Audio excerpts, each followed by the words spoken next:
Fala galera, Matheus Starling e Daniel Figueiredo.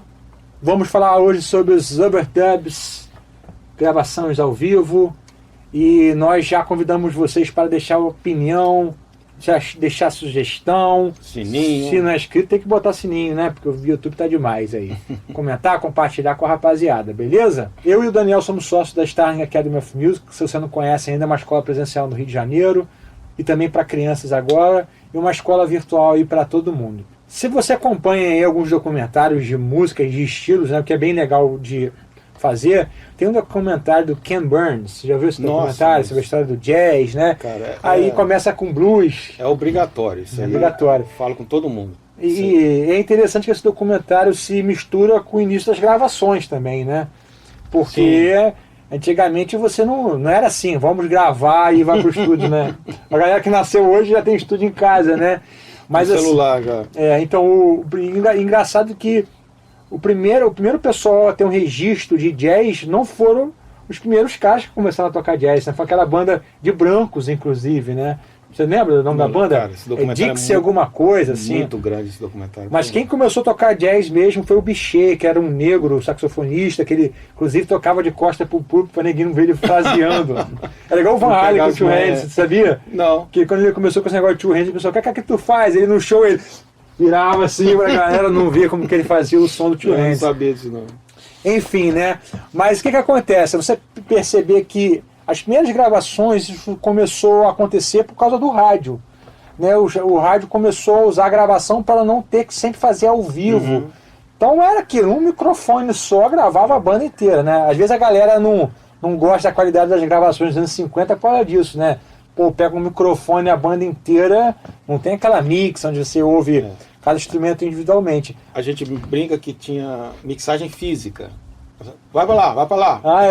Você fica mais pra cá. Eu já fiz algumas coisas ao vivo, assim, de vídeo, que você tem que fazer a mixagem física, assim. Pega e dá certo também, né? É o jeito, é o que temos.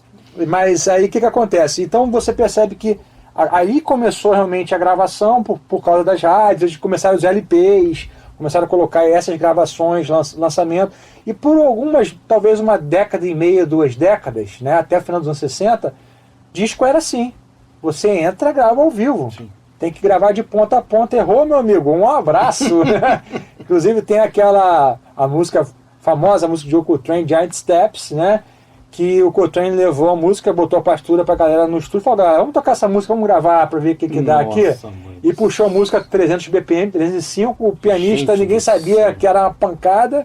No meio do solo da música ele desiste no solo, né? É isso, cara. Ele desiste, e ficou, meu irmão. O Coltrane falou assim, cara, sinto muito, eu gostei do meu solo, vai ficar, né?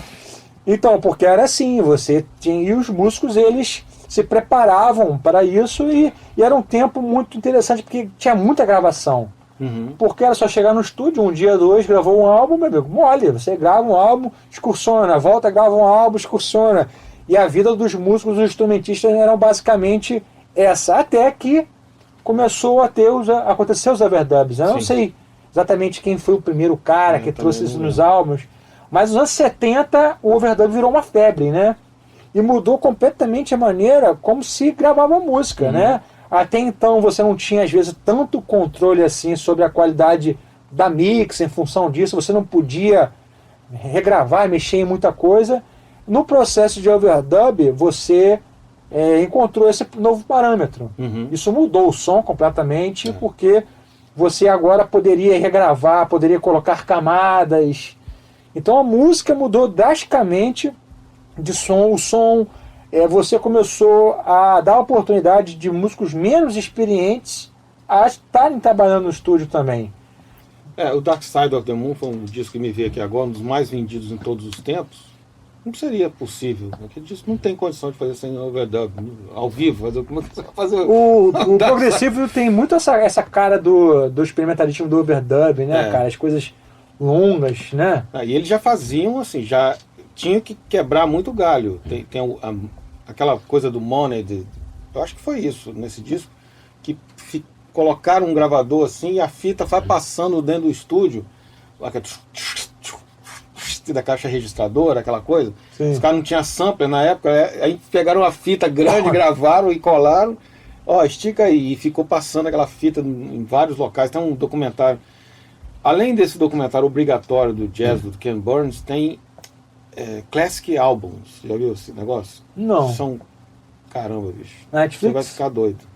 Infelizmente não tem no Netflix. Eu tenho quase todos os volumes em DVD.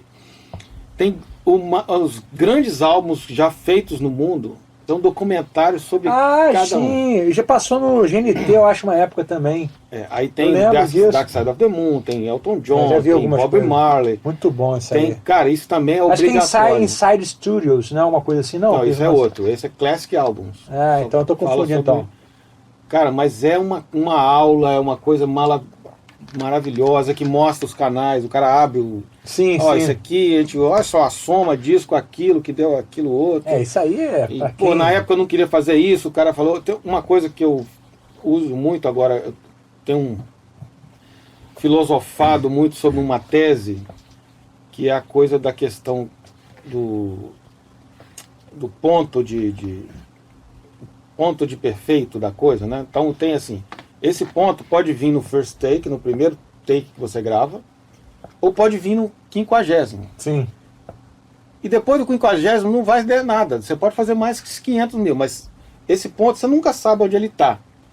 Ele tem uma tendência a estar aqui, aí eu estou achando ultimamente... Esse é um ponto interessante, hein, galera? Que é a emoção. Não importa como você está emocionado, se você está puto, se você está inseguro com a melodia, se você está, sei lá, com medo das pessoas dentro do estúdio, não sei. Mas eu acredito que você estando emocionado, você passa emoção na sua execução, na voz principalmente. Então por isso que o primeiro take acaba sendo muito melhor do que os outros. Mas também tem menos pressão emocional, tu não acha? Mas, às vezes tem mais. No primeiro take? Eu acho que justamente, para mim, no momento, até eu cheguei à conclusão hoje, é que você tem que estar emocionado de alguma maneira. E uma das coisas que me levou a concluir isso é que o Iron Maiden, The Number of the Beast, né, a música, o Bruce Dickinson quase saiu da banda. Porque o produtor falou, mais uma, não, mais pra cá, mais pra lá. E o cara já não estava aguentando mais. Ele, cara, o que você quer de mim? Eu não aguento. Então, quer dizer, ele estava puto demais. Ele começou tranquilão, e o cara foi estressando, Então ele estava com emoção. Emoção de puto, não era emoção de... Então você vê assim, eu fui analisando toda a minha vida, todas as gravações que eu fiz, o momento que foi o melhor take, e vi esse, que eu não cheguei nesse nível de ter, sei lá, 140 takes, que eu acho que foi o Iron Man. E a única coisa coerente que eu vi foi isso. É o momento de máxima emoção que você tem. E hoje, como a gente tem a possibilidade de afinar, de acertar no tempo, o que a gente preza mais ainda é a emoção. Então você consegue aproveitar um first take, mesmo que ele tenha uma desafinaçãozinha, que a melodia esteja errada, mas a emoção ali você não consegue mais. E isso é muito curioso pra gente, né? Tem pessoas aí que talvez não tiveram essa experiência ainda, mas cara, é fantástico, assim, você ver uma pessoa gravar um negócio, não, vamos fazer outro. Eu falei, não, pera, tá bom, mas eu vou guardar esse. Não, você joga fora, isso aí tá horrível. Não, esse tá muito bom. Não, cara, mas foi o primeiro. Aí você grava. Não, vai. Chega lá na 10ª vez, agora tá bom. Tá, beleza, tá bom. Mas olha esse primeiro aqui. Aí eu pensei, que isso? Como é que tava muito melhor? E a pessoa não consegue, porque ela tá ali emocionada, não sei. Sim. Então a gente, primeiro assim, lei número 1 de estúdio, nunca apagar nada. Essa é a lei básica que eu falo, que nada se apaga, tudo se revê depois, porque você pode deixar passar um grande tesouro na sua vida. Só complementando mais um pouquinho, eu estava falando com uma pessoa que estava reclamando que não tinha um estúdio com estrutura em casa, senão ele já tinha feito várias coisas. Eu falei, cara, não faz isso. Grava em qualquer lugar, de qualquer jeito. Compra 4 canais de fita cassete, grava qualquer coisa. Só tem um problema. Tem takes que você vai fazer nesse rascunho que você nunca mais vai conseguir fazer de novo. Esse é o único inconveniente que tem, é justamente essa coisa, o take certo, que você já deve ter acontecido isso com você. Você pega um solo que você fez ali de bobeira e depois você não consegue copiar aquilo com aquela emoção. Comigo já aconteceu várias vezes. Com certeza. Você tenta, não tem. Ou é isso aí, ou larga pra lá. Sim. Mas desculpa, eu já falei. Não, o vídeo é seu. Mas o que acontece, o ponto que a gente quer chegar é o seguinte: existem vantagens no overdub, existem vantagens no ao vivo, existem sonoridades que você tira no overdub, existem sonoridades que você só tira ao vivo. E tem muitas coisas que se encontram, né? Então, nós já estamos vivendo aqui no momento da história da gravação que já não tem mais necessidade de você falar assim, o que é melhor, o que é pior. Hoje você já tem uma percepção muito clara de que, beleza, gravavam ao vivo, as pessoas falavam de uma maneira, depois veio o overdub, refez toda a maneira de se gravar, e depois de um tempo as pessoas perceberam também que existia uma magia, algo diferente no ao vivo. Isso já tem pelo menos 20 anos que acho que esse assunto já foi debatido. Uhum. É igual aquele negócio analógico e digital, né? Tem vantagens e tem desvantagens. Então eu acho que é muita concepção de som que você quer. O tipo de som que eu toco, que é instrumental, tem que ter uma coisa chamada engajamento da banda. Uhum. Se não Dinâmica, tem né? engajamento da banda, não tem essa construção junta no improviso, o álbum não tem graça. Eu acho que um álbum instrumental sem isso, ele pra mim pelo menos não tem graça, sabe? De não ter interação nenhuma. Eu acho que em algum momento tem que ter isso, tá? Agora, você pega o álbum, talvez o instrumental mais voltado pro rock, eu tô falando mais pra uma coisa de fusion, de jazz.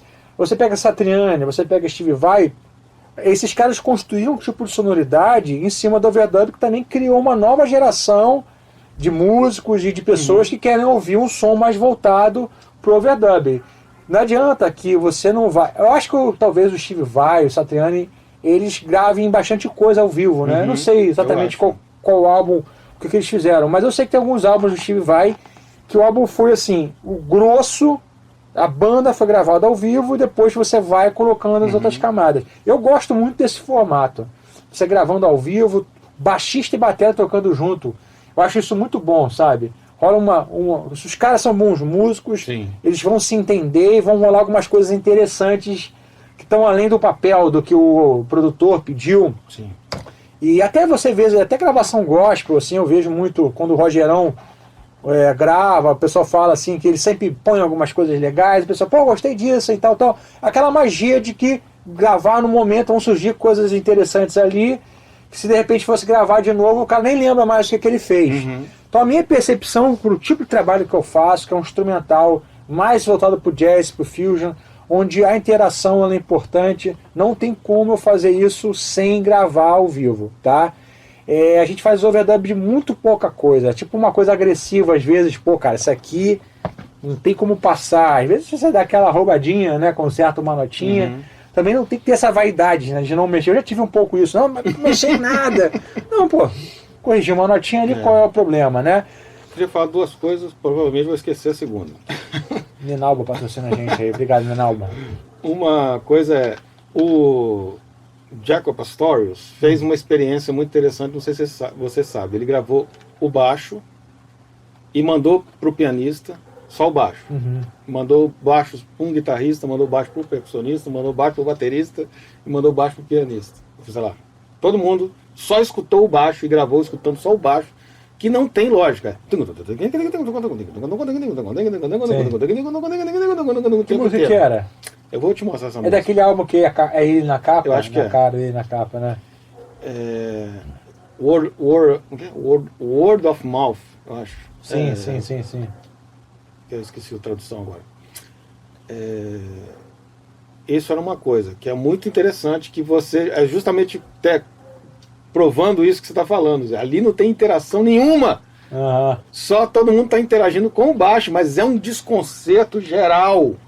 Não, um não reage com o outro. Foi uma intenção aquilo intenção ali, né? de experiência sonora muito doida, que não serve para quase nada. Assim, só se você souber da história da música, você vai entender o negócio legal. Se você for escutar, você vai achar aquilo um lixo, uma zona, né? Mas a gente que tem o ouvido aberto, a gente gosta dessas experiências malucas, não sei o quê. E a outra coisa...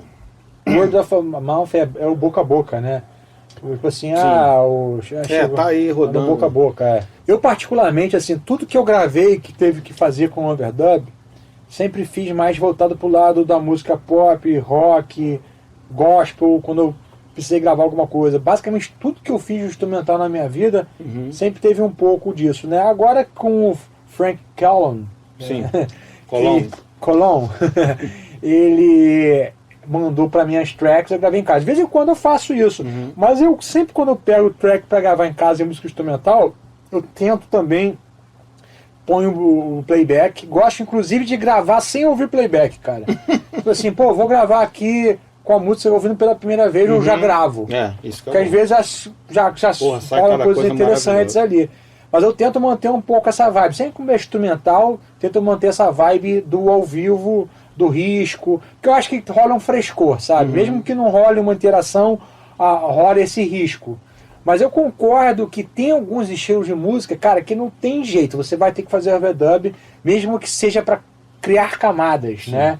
Duas, três camadas de drive, enfim. Mas eu lembrei o que eu ia falar. Eu acho que tem duas coisas quando você vai produzir uma música, vai gravar, que você tem naturalmente pra gente, pra muitos arranjadores, assim, o que a música pede. Você tem isso, assim, a gente escuta a música, costuma ver, sentir o que ficaria melhor. A música está pedindo aquele ritmo, pedindo aquele arranjo de cordas, ou pedindo aquele sintetizador, pedindo aquele groove, ela pede já a canção. O que acontece, e eu vejo assim, o que a música pede de um lado e o conceito vindo de outro. Às vezes o artista, o tipo de artista, ele quer gravar aquela música, mas aquela música não é para ele. Sim. Então tem o artista e às vezes um conceito daquele álbum. Que isso pode engessar, na maioria das vezes eu acho que engessa, ou acontece aquelas coisas inusitadas que você não estava escutando a música pedindo aquilo, mas um conceito esdrúxulo aqui. Cara, vamos gravar essa música só com órgão de igreja? Sim. Porque o disco é só de órgão de igreja. Tem espaço para isso. Aí você vai, pô, mas essa música aqui, cara, é uma música de eletrônica. Sim. Mas vamos tentar, e às vezes, não é raro, mas às vezes esse conceito que quer enfiar numa caixinha o negócio, não, tem que ser isso aqui. Eu tradicionalmente, eu me incomodo um pouco com essa coisa de forçar a barra. Não, o disco tem que ter isso. Então, quando eu produzia disco acústico, para mim, era uma coisa, cara, a música, vamos ajudar a música é mais importante. O que a música está pedindo? Você está pedindo um sintetizador? Não pode porque é acústico. É uma coisa meio idiota, né? Não, aqui só passa se for isso. Cara, mas a música é outra coisa. Não, mas aqui tem que ser nesse formato. Acontece de algumas vezes de você se surpreender. Mas a maioria das vezes você tem que ter cuidado com isso. De não estragar a música com um conceito. Porque ela não cabe, ela não foi feita para aquilo e não vai render. Vai ficar, entendeu? A música vai ficar triste, você vai ficar triste, o ouvinte vai ficar triste, não cabe. Né? Teve vezes também que eu já vi, eu escutei o disco e falei, caramba, o que essa música está fazendo nesse disco? Não tem nada a ver com o resto do disco. Aí depois, quando eu conheci o artista, eu falei, cara, me tira essa dúvida, o que aquela música está fazendo no meio daquele disco? Cara, aí, rapaz, nem me lembra disso. A gravadora cismou que o disco estava muito numa praia e que tinha que ter uma regravação e que tinha que ser mais batida, senão não ia tocar em tal rádio. Cara, a música é completamente fora. Então, foi uma coisa imposta, entendeu? Sim. O disco acabou sendo ao contrário. Tinha um conceito que poderia ter um conceito, enfiar um negócio aqui na marra para poder atingir um tal público que nunca atingiu, só fez eu perder. Mas o que você está falando, até a gente falou no vídeo passado, a questão do filme do Fred Mercury, está fresco na minha memória, por isso que eu lembrei. Inclusive no filme tem um momento que a banda já está acontecendo, o Queen já tem sucesso, eles estão negociando um álbum novo, que é exatamente a música... aquela música esdrúxula. É Bohemian, que Rhapsody, é isso, né? Bohemian Rhapsody. Cara, eu já desisti de decorar esse...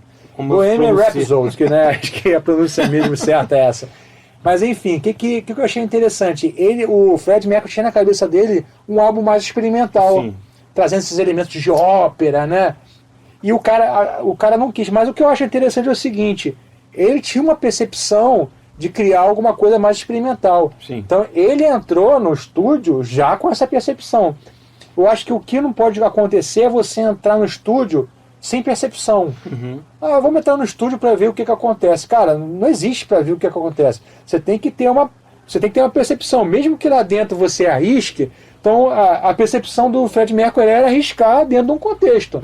Ele tinha uma canção muito forte, muito curiosa, e que tinha um vínculo com ópera, e que era no mínimo inusitada, que ia fazer a pessoa tremer, assim, ia chamar atenção. E o Queen, se você for ver, nessa época eu acho que era o 4º disco deles, não lembro, mas o Queen é uma das bandas mais ecléticas que já existiu, cara. Sim, concordo. É muito louco, bicho. O cara faz uma música totalmente eletrônica, depois uma totalmente acústica, outra ópera, outra clássica, outra não sei o quê.